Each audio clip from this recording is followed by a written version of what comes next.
Yes, true. Okay, let's check this out. So this is Visit Norway. So it's like basically Visit Norway is like I think it's like a government-sponsored thing here in Norway, where we want people to travel here.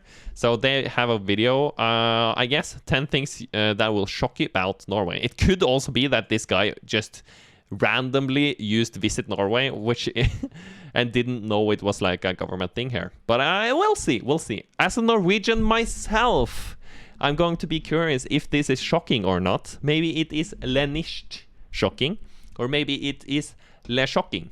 Mark here with Walter's World, and we're in Oslo, Norway for the 10 things that will shock you about visiting Norway. And the first thing that's going to shock you about visiting Norway is the oh my god, it is so expensive here nature of everything. 𝗦cije, you were totally right. Yeah, it is expensive. Yeah, you nailed it. Holy shit, it isn't cheap to hang out here in Norway. Let's just, yeah, get that out of the way. Everything in Norway. Food, hotels, restaurants. Yeah, and then they have like the minibank here, where you take the money out. You're gonna visit these a lot if you go to Norway. Clothing, transport, everything. I mean, literally, Norway is a once-in-a-lifetime experience because you can only afford it once in a lifetime. And that's going to be the first biggest shock you're going to have when you come here, is how expensive it is. Yeah, so, it is. It's like we almost don't afford living here. Jeez Christ. For the second thing that's going to shock you in Norway, I thought I'd come and give you a nice little better view of some of the nature out here. And the second thing you're going to get shocked when you come to Norway. Me and Linton was down on this street like a month ago or something. We're walking there, looking at the view, man. Is the natural beauty and the fjords that are here, man, you don't understand. You see them in YouTube videos like mine. You see pictures of them, but until you actually go and see the fjords, you're not as shocked, as impressed as when you go there. So make sure when you do come to Norway, you do get a chance. Take a boat ride out. See the yeah, number 3 from Lintone there. It's rude to point in Norway. Like pointing, that is very rude. You should not be doing this. It's like almost not it's almost not legal, you know? Fjords and see the nature here.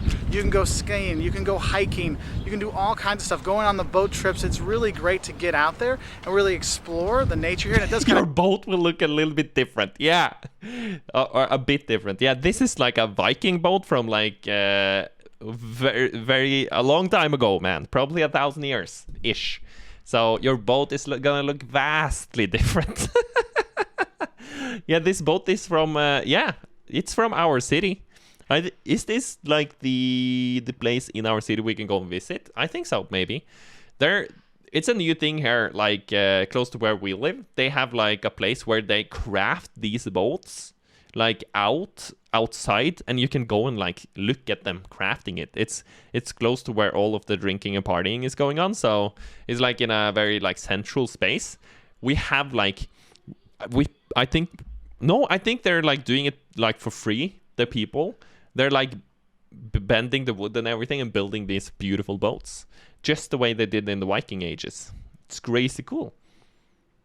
But yeah, fjords are nice, but for me it's not shocking anymore. Going to shock you how beautiful the nature is here in Norway. The third thing that might shock you when you come here is how hard it is to get a beer not at a restaurant. Now, as you know, I've said before, Norway is insanely... Not at the restaurant? What? You can do that? No, I'm kidding. You can go to the grocery store, I guess, but just within the time slot, and you can go to the Vinmonopol, which is, it's like a monopoly on liquor in Norway. So there's like an official like government place you can go and buy liquor. Expensive, remember, once in a lifetime, because you can only afford it once. Okay, but trying to find a beer when you're here, you're in Sweden or Denmark, and you can go to 7-Eleven and pick up a beer, a cheaper beer than at the bars. Here, it's not so simple. You want to get alcohol, you got to go to the alcohol monopoly here in Norway and get your stuff there. It has very limited hours, so if you're looking to have a few beers before you go out, make sure you're shopping much earlier in the day to get that, because getting a beer here that's not $15, sadly is shockingly hard. Yeah, that is very difficult. Also, like a thing that is really good about this, I understand that if you're coming from a place where it's not as where it is very accessible, and you come here and it's not accessible at all, I understand that it can be like frustrating, but for like me or like someone that is used to it, it is very nice. When you go and buy alcohol, it's almost never any drunk people. It's just sober people that are getting ready for the evening. And that is so nice, because I hate hanging out with drunk people when I'm sober. That's just so annoying. And I feel like they're so like, you never know what they're gonna do, you know? They're wobbling around in the store, just like, are you gonna knife me now? Are you gonna knife me, bro? Are you gonna knife me, bro? And I can't like have my back to them because they might knife me or they might axe me. I don't know. I'm scared, man, when there are drunk people around. But if you go to 𝗦nci𝗰𝗶𝗹𝘀 at 1 in the daytime, it's like everyone is so sober and still like tired after last night. So it's really good. Hard to do. The fourth thing that'll shock you when you come here to Norway is how proud the people are of Norway and all things Norwegian. Yes, they do have some really cool stuff here. Like I said, the fjords and the natural beauty is great. You should be very proud of that. But for a tourist, what's really cool when you come here about this national pride is they have fantastic local museums. The Viking Ship Museum and the Folk Museum here in Oslo are fantastic. You go around the country, go to the festivals in the summer. That's the key thing. Yeah, there's a lot of like nice culture here, I would say. Like old buildings and stuff, like these churches, there's always someone that wants to burn them down, man. It's like church burning is a thing here, but luckily we still have some left. Do most liquor shops have drunk people in them, in your experience, Fraser? Like I'm just guessing, like if you're going out to buy liquor late in night, then maybe there are some drunk people there, like when you have already drunken quite a bit and then you go to buy some more. But here you can't do that. It's closed if you try and do it in the evening. So it's like you don't get that. If you're going out, we don't have like really liquor stores though. We have more like the government official store, which has the liquor, which is closing early. And then you have like the general stores. So if you go there at like 9 in the afternoon, 9 in the evening because you're missing something, then you're not gonna meet drunk people. You can't buy if you're drunk. Yeah, our shops close at 10 p.m. mostly. When is like the beer sale closed here? I think it's like 6 on the Saturdays. It's Lintone is gonna say it. Say it fast then.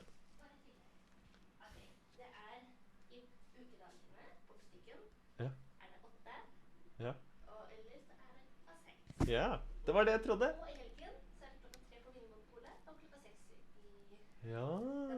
Yeah. Okay, so the times here in Norway, it's like in the general store where you can buy alcohol. You can't buy hard alcohol. You can only buy like the soft alcohol or the low percentage. That closes at 6 in the Saturdays and 8 in the weekdays.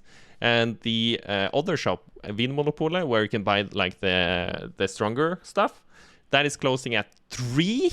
I think it was, or 3 on Saturdays and 6 in the weekdays. So it's pretty early. In the summer, go to the festivals. It's a little chilly outside of that.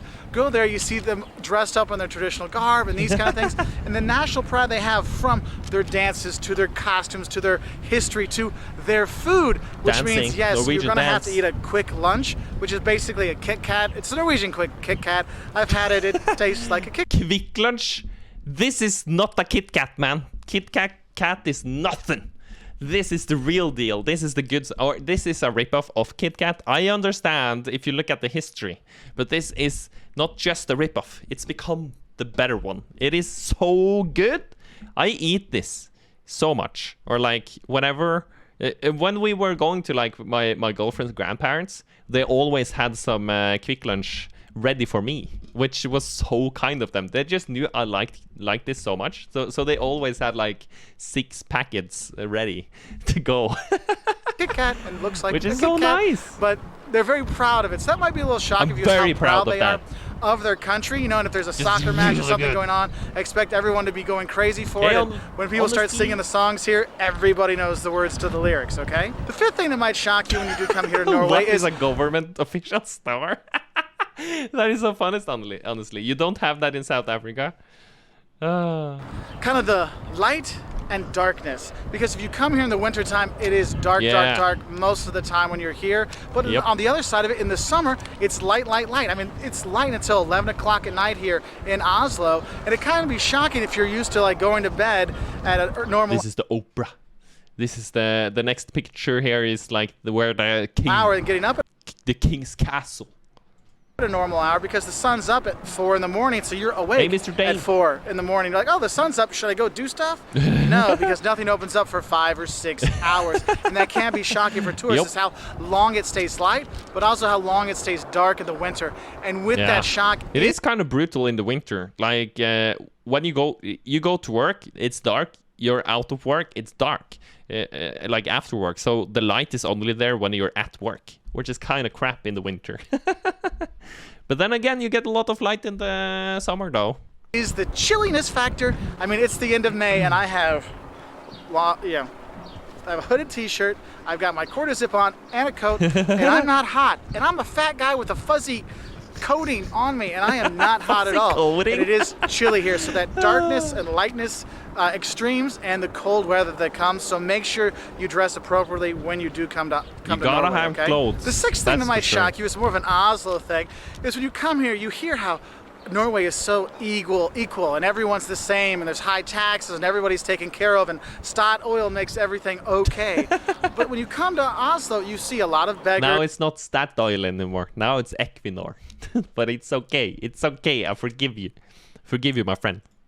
And a lot of bums that will be out. The goddamn beggars, man. The beggars. Like, I don't mean to be rude against the beggars, but holy shit, they're annoying sometimes, because they have a strategy of annoying you. There has been like maybe I'm gonna get hate for this, but there have been like in the newspapers and stuff like that, it's been like articles of people running stores, and they're just like, they're going mentally insane almost listening to this, because they have yeah, honestly, they have like metal boxes, and they have like a couple of like coins in there, and just bang it, and then they say like,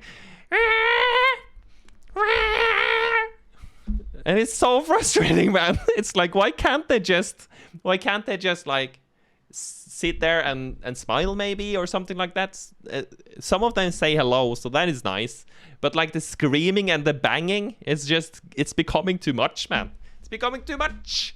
You don't need to do that. And then they sit outside of like shops and they do it, and the people working in the shops, they listen to this screaming and banging all day. And the police is not allowed to move them, I think, because it's like a law. So it's kind of crazy. It's like, just say hello and smile. I think it would work better as well, instead of being annoying. Your poverty is annoying to me. No, I did not mean it like that. It's just the way they go about it, man. The begging can make $100 an hour easy. You only need 50 people to chunk in $2, yeah, to get a few thousand walking past. Yeah, it is like, there is like an underground kind of thing here going on. It's Romanians mostly coming to Norway, and they're begging, and they are making banger money, man. There are some like some underground like footage and stuff like that of them like partying hard, having like stacks of money, nice cars, everything. But there is these ladies that are getting like, I think they're the people behind that are making all of, or like taking the money. The front people that are like sitting in the street, they're not doing that great, I think. Ask you for money, and if you're not used to that, you're kind of like shocked by, like, wait, I thought everything was supposed to be okay here. No, Oslo has the same problems as most major cities in Europe. There are. But to be fair, and sometimes there's sex workers. Yeah, sometimes they are. But yeah, it's like, it's not like when he says like Norway has the same kind of issues like the rest of the world, I guess, with poverty. I would say to you, mister, that I'm sorry. This is like so interesting to me. But I think if you're a Norwegian citizen, then you have a right to have a home. You have a right to have like enough money to live a decent normal life. So the issue is when people come here and they don't come here to like travel or stuff like that. They come here to beg, and they don't leave. And that is like the thing, though. It's like, it's not, you very rarely see some Norwegian citizens sitting and begging. That is not really happening, basically ever. There are bums and there are beggars here. Is prostitution illegal in Norway? It is not illegal. You are allowed to sell sex, but you're not allowed to buy. Yes, so you can sell as much as you want, but the buyers are gonna get like smacked. To it. That sounded like in the sex, just like, but no, I meant like they're gonna get gotten. And there are some like undercover stuff going on there, which is very interesting. But it is safe, so you Norway are okay exit, with that. yeah. That kind of leads into the seventh thing is it's the same there, Beardless. Everyone is equal with these high taxes and high paying and all this kind of stuff. You don't have the extreme rich and the extreme poor. Yes, I did mention the beggars and things like. He mentioned the beggars, but they're coming here to beg. They're not really Norwegians, but that is okay. That is okay, man. But anyway, like the rich and the poor, it is true. It's not like super visible here. It is more like undercover richness, where they have like a shit ton of money. They have some luxury apartments or some luxury like buildings and luxury boats and planes and stuff like that. But you don't really see it. It's not in your face. I don't think Norwegian like rich people, they don't go with like chains. They don't go with like gold anything. It's just like they look super duper regular. The only thing that is like kinda like you can see on them is like they look proper. That is it. There are some like Ferraris and Lamborghinis and stuff like that, of course, but yeah. Like that, but for the Norwegians will say those aren't Norwegians, okay? But for the Norwegians that are here, there is not a really big difference between the big boss and the little employee. Yeah, everyone's much more equal. So you have using your first names and these kind of things, a lot more informality, more direct questioning. It's not so much that it's rude or anything, let's get to the point. I don't have to have the niceties because we are equal and we are on the same footing, okay? Yeah, it's not like you say, hello, how are you? And then you like say something, because we don't ask how are you unless we're like really asking you how are you. So we're just saying, hi, where do you find this? We don't have a how are you there, and we just go straight to the case. You're just like everyone else here. You're nothing special here in Norway, okay? No one is special in Norway, or we all special in Norway. I guess it depends on how you look at it. And that can be kind of a shock for people that are coming to places where there is more of that hierarchy in people. So just be prepared for that. The eighth thing you might find a little shocking here, but not really when you think about it, is how much... Yeah, Fraser, you do have these empty questions in New Zealand. Yeah, it's like there is no empty questions here. I have been thinking about that when people come into chat and they say, hey, Ole, how are you? Do they want me to answer? Or are they coming from somewhere where it is like empty questions? I don't know. So I always just answer. That people really love skiing here. You know, when you watch the Olympics, you see, oh, Norway's won a ton of medals. But it's, how do they win all these medals? It's in skiing and shooting and all these things, because Norwegians love to ski. Right outside of here, you've got the ski jump. You know, you can go see that. You can go skiing all around, whether you like downhill or cross country or whatever. They've got it here. And I mean, honestly, you could take a 10-year-old Norwegian kid off the street. I bet he'd beat like 99% of the skiers in America like that, okay? So those are some things. But I like this setting, but let's go back to the castle to finish this off. So I just love this view so much I had to come back to it. The ninth thing that's going to shock you when you do come to Norway is, you know what? You actually can eat whale meat here. Now, people don't eat it every day. You don't see it on every menu, but you actually can find it in some places. I don't feel comfortable eating it, but that's my opinion, not yours. So if you want to try it, you can eat whale meat. Why does he have a sausage? And I don't like how he put this like dressing on that sausage. It doesn't look okay. Holy shit. Is this a whale sausage? I thought it was bigger. I'm kidding. Grab a Norwegian hot dog. Yeah, grab a Norwegian hot dog instead of eating whale, man. Here, and that can be a bit shocking when you do see it on the menu, and you're like, lumpe. that's whale. Okay, so that's the 9th thing that might shock you is, yes, you can eat whale here. And the 10th thing that may shock you, and if you work here, it's pretty cool. I feel like the number 9 wasn't that shocking to me. Like a whale, yeah, you can eat them, but is it that shocking? Maybe it is shocking. Maybe it's shocking to you. It is shocking to him, probably. It's not shocking to me. I haven't tried it, but I've heard about it. If you shit, I think I did try it once at my grandparents' house. It is in July. Pretty much all of Norway that works in offices and stuff like that, they get the month off. Yes, people aren't working in July.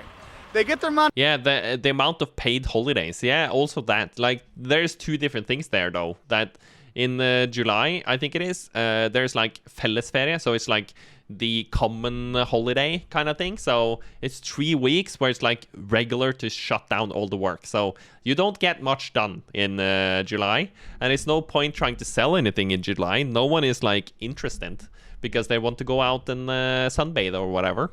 But the other thing is like, I think it's like 5 weeks of paid leave is like required by law, but you can have more. Or is it 4 weeks? I think it is 5 weeks, but I'm not 100% sure.